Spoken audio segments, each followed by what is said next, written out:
Yeroo ammaa kanatti adawwii rafee siin bulu halkaniif guyyaa sitti cininnataa jira, sitti dhaadachaa jira. Garuu as bahee sitti hin dubbatu malee karaa dhufeen lafee kee cabsuun si barbaada jechuudha. Assalaamu alaikum warahmatullahi wabarakatuh. Jirjirtuu akkam naga keessanii fayyaa keessanii isin jecha. Asmaan viidiyoo kenna laayik gochuuf sheer gochuu hin dagatinaa isinin jecha. Hordoftoota kabajamtoota kenna har'a waa'ee nuti waliin ilaallu waa'ee dhimma aadate mucaa jaalatamaa kabajamaa Raachii Tasfaayee. Raachii jechuun nama akkamiiti? Raachuu jechuun nama akkamiiti? Nama gaarii, nama jabaa, amala qabeessaa fi nama jaallataa fi hammataa keessaa kan ta'e tokko isa tokko jechuudha. Mucaan kun yeroo akkatti ilaalta kanatti collee namaa fi taphattuu namaati jechuudha. Hojii isaati irratti kan cimee fi rakkoo guddaa keessa kan dabarfate. Raachuu jechuun jireenya isaatii fi akkamitti tiktookeera kana gara 600,000 fi wayii gahee kana mucaa kana maaliif cabsuuf yaalte jarri? Maaliif itti dhaadatte? Wanni isaan itti yaadaniif yeroo hunda Raachuun konfidensii qabaachuu fi amala qabeessa otoo hin taanetti Raachuun akkamitti sirba afaan Oromoo dhufee nurratti dhiichisaadha. Wantoonni tiktookara isaanii itti deddeebi'ee tiktookara isaa gubaa jiraniif ammallee akkamitti sirba gaafa geema taphatu irratti Raachuun sirba inni sirbi sunis akkasuma uummata saniif duguguruu dugda isaanii kutachuudha. Akkamitti nurratti caffara, akkamitti nurratti uummanni kuni bari halkanii guyyaa rafee siin bulu. Garuu immoo warroonni tiktookora gurguddaa kuni of eeggannoon cimaan karaa hedduun jira jechuudha. Zim jettanii sirboota irratti otoo hin taanetti wantoonni tiktookorri kuni yaani addabbiin isaa garaa itti nama fakkeenyaaf rakkootu jira jechuudha. Akka dubbatanii warroonni waa'ee tiktookaraa kana ba'a.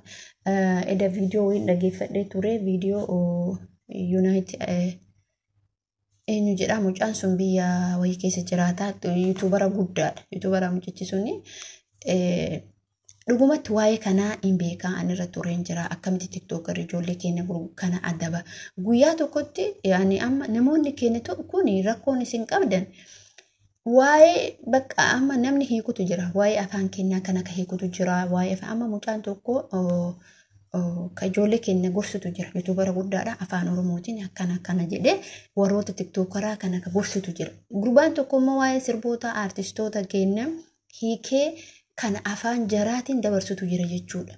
Hiike garuu mucaan sun immoo afaan Oromoo liqi beeka. Garuu mucaa takkatu jira maal jennuti nama 3 turre nama 8 keessatti gaafa tokko yuutuubii mucaa kanaa tokko dhageeffannee turre. Bara meeqatti akka ta'e hin beeku malee waggaa 2 moo 3 duratti dhageeffannee turre yuutuubii isaa. Otoo siyaasaan kun akkatti cimee fufinitti maal isinitti fakkaate yeroo san viidiyoo mucaa sanii zim jenneetu maal laalla inni gurbicha akkanumatti nuti mucaan takka Tigreedhaa ana takka Amaaraadha jechuudha. Teenee laallee mucaan kun yuutuubara guddaadha beeka biyyoota Faransaay immoo eessa jiraata? Faransaay jiraata na fakkaata immoo kan eessa jira? Kanaadaa ta'e Faransaay ta'e biyyootuma kana keessa jiraata gurbaan kun. Viidiyoo isaa kana zim jennee yeroo laallu kanatti mucaan tun yeroo viidiyoo mucaa kanaatitti biyya tokkoo fi ollaa tokko kan turan keessa Finfinnee keessatti isinni hanga lubbuleen kee laaltee mucaa viidiyoo mucaa kanaa laaltee bar mucaan kun Oromoodha naan jette. Oromoodha nama jettiin guraageetuun illee Oromoodha jette.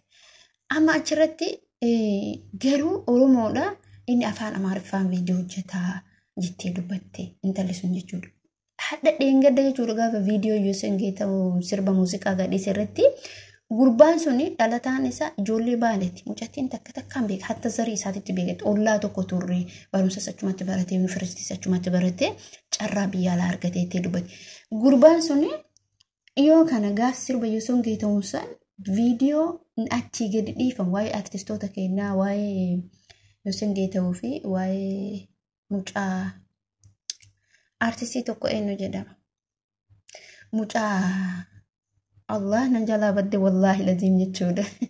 Nama lama maqaa dha'ee sirboota akkanaa kana sirboota isaa sanirratti isaanii sanirratti fidee qanabaree fidee akkasitti maal godhe isin hiikaa isaa takkaan addaan baasee waa'ee sirba Yoosen Geetahuun sanillee akka sirba siyaasaa ta'e takkaan hiikaaf jechuudha.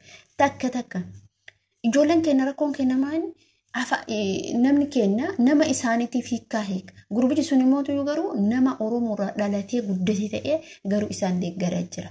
Isaanii dhaabbachaa jira. Yeroo hundumattuu yeroo kamammatti gurbichi suni Oromoo keessatti dhalatee guddatee malee inni kan itti guddate Finfinnee san keessatti ta'u malee dhaloonni isaa hiddi isaa ka'umsi isaa Oromoodha. Garuu gurbaan suni yeroo hundaa alaabaa Minilik uffata. Yaani waan hundarrattuu hin godha. Afaan Oromooti irratti hin hojjeta. Amaariffaan hojjeta isin gadi. Afaan Oromooti irratti maaliif hojjeta Amaariffaan?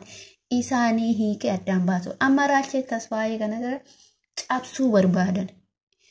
Waa'ee asliin kaasa irratti waa'ee asli dhiifama. Asliin kaasa irratti dhugaa dubbate. Ammallee mucaa waa'ee dubbachee jira. Raachuu jechuun raachuu kana tiktaakaruma isaanitti deddeebanii guban kan odoon taanetti wantoota isa guddisuu qaban gurbattiin akkuma jedhanitti dandeettii qabdee nama baankii keessa hojjetaa turte nama camtuudha. Finiina ani YouTube isaa tokko waggaa 4 dura kan inni bane YouTube isin irratti hojjetu malee. Mucaa collee mucaa bareedduu qaxalee tana akkamitti cabsuuf yaaddi? Akkam guddanni bar umur akkuma inni jedhe kana bokkoo ol qabachuu hin dandeenye akka inni ol hin kaane barbaaddi maa akkatti taphataa maa akkatti mirqaana maa akkatti ummanni isa jaalata ummata kana laalaame isin eegalee waa'ee siyaasaa keessallee bayaan Jawaaruu keessaa bahee jira waa'ee siyaasaa keessa amma garaachuu jechuun siyaasaa nama siyaasaa miti jechuudha anu dookee sirboomni sirbamu kun illee nattaafa sababni isaallee maaliif jireenya kee fooyyeffachuuf ati amma humna godhattee qabudha malee hojii keetiitiif uf jijjiiruuf maatii kee jijjiiruuf malee waa'ee siyaasaa amma raachuun nama siyaasatii miti dhugaa dubbannetti raachuu jechuun nama siyaasaa odoon taane taphataa namaatti dhugmati baay'ee tokko jaaladhaa hin kabajalle jechuudha garuu namoonni keenya kuni jechuudha isaan itti yaadan bichaatu nagarra waan tokko jechuun amma ni jaalanna raachuu jedhee jaalata nama akkuma asliin jedhe san mucaa kanaaf waan tokko godhuun dirqama jechuudha. Waan tokko godhanii inni guddinni isaa kanaa ol akka ta'u. Namni bar gaaf inni guddate bor tokkollee innuu deebi'ee tokko guddisuu danda'a. Jabaadhaa ijoollee keenya wal waanyuu otoo hin taane wal jajjabeessuu fi walii yaaduu wayya malee walitti yaadurra walii yaadu wayya gaaf walitti yaannerra gaaf walii yaanne bakka raachee maalii kaata akkasii dhimmooti kun kanaa miti amma dubbiin jechuudha. Dubbiin achi hin jirtu. Dubbiin gurbattii collee tanaa akka bakka sanii sochoofnurra jirti. Dubbiin gurbaa kana akka kaanu. Fakkeenyaaf abbaan abdii biyya biraa jira. Biyya biraa jira. Garuu mootuyyuu abbaa abdii jira amma raachuun miidhama keessa jira. Raachuun miidhamni keessa jiru namni biyya keessa jiru hojii isaa dhuunfaa isaa gadhiisee jira. Hojii isaa dhuunfaa isaa qaata gadhiise. Gara natti dhufe jechuudha. Gara hojii isaatitti dhufe. Maaliifi waan kana dandeettii qaban irratti hojjedha jedhe. Inni raachuun bakka fe'etti nama waan fedhe dalaguu danda'uudha jechuudha. Garuu mootuyyuu humni wanni namni tokko jechuu ka'uuf maal barbaachisa? Humna barbaachisa. Humni isaa summaa inni oduu dandeettii cimaa sammuu isaatti qabu humni isaa summaa inni mallaqa barbaachisa. Mallaqa gahaa isa barbaachisa jechuudha. Akkuma asliin jedhetti asirra taa'ee kadhataa otoo hin taane inni nama gargaaru ta'uu qaba jechuudha. Kanaaf iyyuu obboleeyyan kiyya gurbattii collee qaxalee tana jechuudha. Namoonni dandeettan warroonni biyyoota amma salphamattuu iyyuu dhibba doolaara dhibba yoo walitti qabuusan ta'e eessan isa fidan dhugaatti bakkatti samiiti isa yaani jechuun bakkatti jireenya isaa guutuu jijjiiran jechuudha. Kana bardootaaf kabajamtoota keenyaa viidiyoo keenya laayik gochuu fi sheer gochuu sabiskiraayib gochuu akka hin daganne wal arganteena viidiyoo lammaffaa irratti akka viidiyoo itti aanutti akka ta'utti abdii isin irraa qaba nagaan naa tura baay'ee isin jala isin kabaja baay'ee.